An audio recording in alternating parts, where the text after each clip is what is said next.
Hello everyone, welcome to our YouTube channel Knowledge Club. If you are visiting for the first time to my channel, subscribe to my channel and don't forget to tap on bell icon so that if I upload any video, you'll get a notification through email.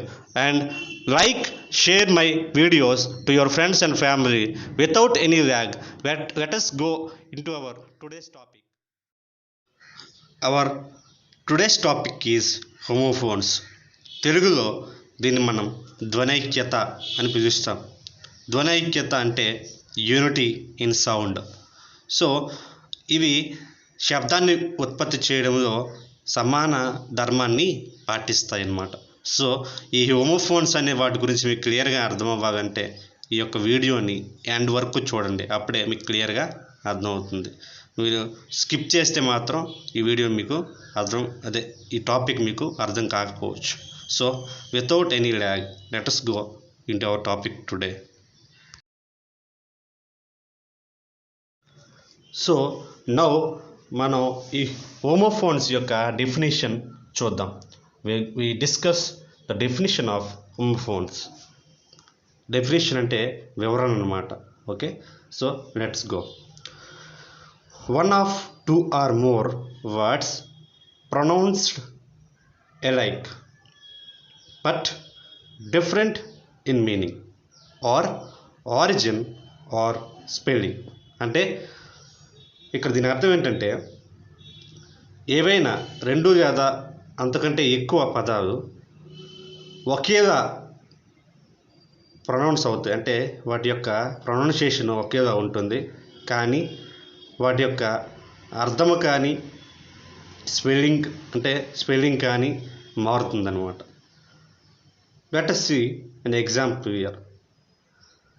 The words TO2, TOO2 and TWO2 are homophones. అంటే ఇక్కడ మీరు గమనించినట్టయితే TO2, TOO2 and TWO2 ఈ మూడు కూడా ఒకేలా pronounce అవుతున్నాయి. అంటే వాటి ధ్వని ఒకేలా ఉంది, కానీ స్పెల్లింగ్ మారిపోద్ది, మీనింగ్ మారిపోద్ది. అది ఎలాగో చూద్దాం. సపోజ్కి TO2 అంటే కీ అని అర్థం అనమాట. TOO అంటే టూ అంటే కూడా, చాలా అని అర్థం వస్తుంది. TWO2 అంటే రెండు. ఫర్ ఎగ్జాంపుల్ ఇప్పుడు మనం ఒక ఎగ్జాంపుల్స్ వేరే మనం డిస్కస్ చేయడానికి ప్రయత్నం చేద్దాం.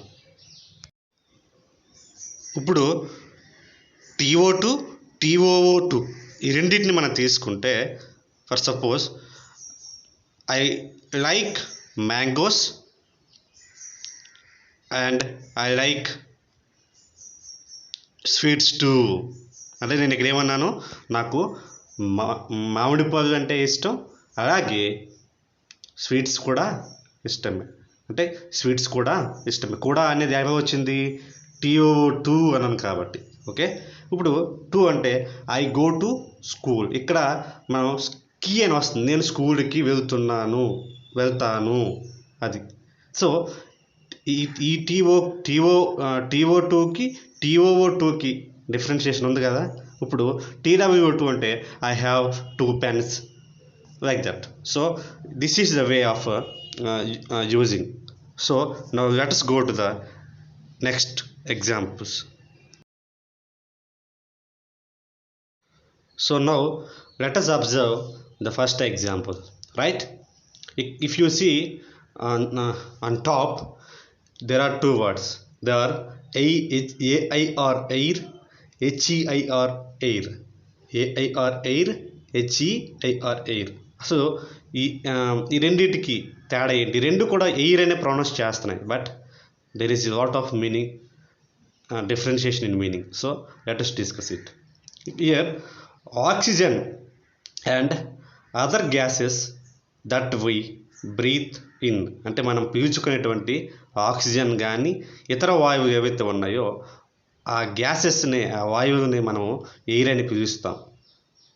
మీ అందరికి తెలుసు, మనం పీల్చే గాలిలో కేవలం ఆక్సిజన్ మాత్రమే ఉండదు, మిగతా గ్యాసెస్ కూడా ఉంటాయి. కాకపోతే ఆక్సిజన్ లెవెల్స్ అనేవి ఎక్కువగా ఉంటాయి. ఓకేనా? Okay, let us observe some example regarding the word air. Okay, it's spring. Spring అంటే వసంతకాలం, మీకు అందరికీ తెలుసు. పుష్ప సమయం అంటాం, అంటే పుష్పాలు, ఆకులు ఇంకా పండ్లు కాసే సమయం అన్నమాట ఇది. So it's spring. Next, love is in the air. Love is in the air. ఎక్కడుంది ప్రేమ? గాలిలో ఉంది. ఎందుకట? And the birds are singing.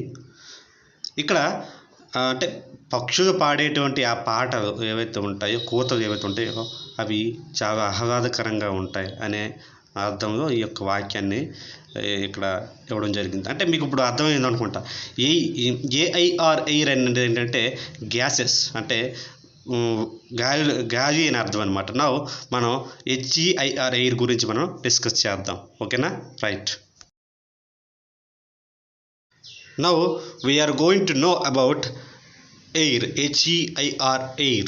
Okay, here air means వారసుడు అని అర్థం అనమాట. ఏంటి వారసుడు? అసలు ఏంటి వారసుడు అంటే ఆ విషయాలు తెలియాలంటే జాగ్రత్తగా వినండి. The person who is next in line in a family and inherits something. అంటే ఒక కుటుంబంలో ఉన్నటువంటి ఆ యొక్క తరువాత వ్యక్తి ఎవరైతే ఉంటారో ఆ యొక్క కుటుంబంలో ఉన్నటువంటి యజమాని ఉన్నటువంటి ఆస్తిని కానీ సంపదను కానీ ఏదైనా ఒక దాన్ని తనకు వారసత్వంగా తీసుకోను, అలాంటి వారిని వారసుడు అంటారు. అంటే సపోజ్కి మన తల్లిదండ్రుల నుంచి మనం వాళ్ళు ముసలి వాళ్ళు అయిపోయిన తర్వాత కొన్ని మనకి ఆస్తిపాస్తులు కట్టిస్తారు కదా, సో వాటిని అందుకే మనల్ని వారసుడు అంటాం, ఎందుకంటే వాళ్ళ తర్వాత ఉన్నది మనమే కాబట్టి. సో వారసుడు అంటే అది. సో ఇప్పుడు మనం ఒక ఎగ్జాంపుల్ చూద్దాం ఈ ఎయిర్ అనే దాన్ని ఎలా యూజ్ చేయాలో. When the new royal air is Born, hundreds of balloons are sent up in the air to celebrate the event. అంటే కొత్త రాజ్యంలో ఉన్నటువంటి కొత్త ఒక న్యూ బోర్న్ బేబీ, అంటే రాయల్ ఎయిర్ ఈజ్ బోర్న్ అంటే కుటుంబ వారసుడు, ఆ యొక్క రాజ్యానికి వారసుడు ఎవరైతే ఉన్నారో అతను పుట్టినప్పుడట ఆకాశంలోకి కొన్ని వందల బెలూన్స్ అనేవి పంపించడం జరిగింది ఆ ఈవెంట్ సెలబ్రేషన్లో భాగంగా. ఓకే, అంటే చాలా బెలూన్స్ అనేవి ఆకాశంలో పంపించడం జరిగింది. ఎప్పుడు? ఆ రాయల్ ఎయిర్ పుట్టినప్పుడు, అంటే ఆ యొక్క రాజ్యానికి వారసుడు పుట్టినప్పుడు అనమాట. సో అర్థమైంది కదా. అంటే ఏఐఆర్ ఎయిర్ అంటే గ్యాస్ అండ్ ఎయిర్ అంటే వారసుడు అని అర్థం. ఇప్పుడు మనం సెకండ్ పెయిర్ హోమోఫోన్స్ గురించి మనం ఇప్పుడు డిస్కస్ చేద్దాం. Now let us look at another pair, AISLE ISLE. Okay, AISLE అంటే ఏంటో మనం చూద్దాం. A passes way between seats in a row. అంటే ఇప్పుడు సపోజ్ మనం ఆడిటోరియంకి వెళ్దాం అనుకోండి, అక్కడ మనకి రైట్ సైడ్ కొన్ని సీట్స్ ఉంటాయి, లెఫ్ట్ సైడ్ కొన్ని సీట్స్ ఉంటాయి. స్టేజ్ మీదకి వెళ్ళడానికి ఒక పాసేజ్, అదే ఒక వే అనేది ఉంటుంది.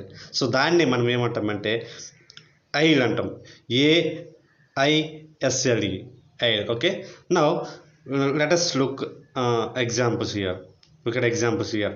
Would you like a window or an aisle seat? అంటే మీకు కిటికీ పక్కన ఉన్నటువంటి సీట్ అంటే ఇష్టమా, లేక ఎక్కువ ఎయిర్ అంటే పాయింట్ అనమాట, మధ్యన ఉండేటువంటి వరుసలకు మధ్యన ఉండేటువంటి దారి వైపు ఉన్నటువంటి సీటు ఇష్టమా?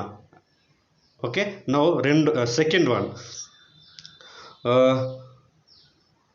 an aisle seat please. అంటే నాకు దారి వైపు ఉండేటువంటి సీట్ ఒకటి ఇవ్వండి.